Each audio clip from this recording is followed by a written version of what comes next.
बेच काबे किताब भोजा खा गइनी राजा नई हर में राजा नई हर में कहलम चाबा गइनी राजा नई हर में कहलम चाबा गइनी। अच्छा एगो बात बताओ, तारा संडे मंडे याद बा? हाँ जी। तो सुनावत।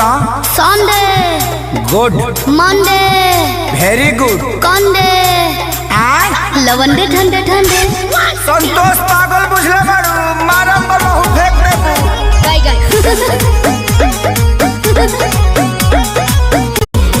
बेच काबे किताब भोजा खा गइनी राजा नई हर में राजा नई हर में कहलम चाबा गइनी राजा नई हर में कहलम चाबा गइनी। अच्छा एगो बात बताओ, तारा संडे मंडे याद बा?